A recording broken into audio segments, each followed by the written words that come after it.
Hi friends, எல்லாருக்குமே இப்படி நான் கேட்டு திறந்து ஒரு டாக் காட்டும்பொழுது முதல்ல ஞாபகம் வருது மோகிலி ஞாபகமாக தான் இருக்கும். ஏன்னா எப்போவுமே நான் கேட்டு திறக்கும்பொழுது மோகிலி மட்டும்தான் இங்கே படுத்திருப்பாங்க, வேறு யாருமே இருக்க மாட்டாங்க. இந்த டாக் வந்து மோகிலி இருக்கும்பொழுது வருவாங்க. ஆனால் வந்து இவ்வளோ தூரம் இந்த கேட்டு வரைக்கும் அவங்க வரமாட்டாங்க. ஏன்னா மோகிலி வந்து இவங்கள வர விட மாட்டாங்க.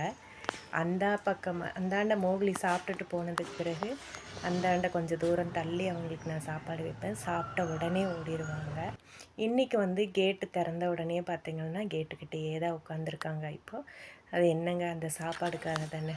சாப்பிட்ட உடனே அவங்க கிளம்பி போயிடுவாங்க, இங்கே இருக்க மாட்டாங்க. இவங்க வேறு ஏரியாவிலேருந்து வரவங்க போல் இருக்குது.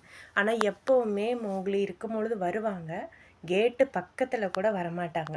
இந்த இடம் இருக்குது பார்த்திங்களா, இந்த இடத்துல சாப்பாடு வச்சோம்னா பயந்துகிட்டே தான் சாப்பிடுவாங்க. இன்றைக்கி வந்தாங்க, சாப்பிட்டுட்டு அவங்க பாட்டுக்கு கிளம்பிடுவாங்க.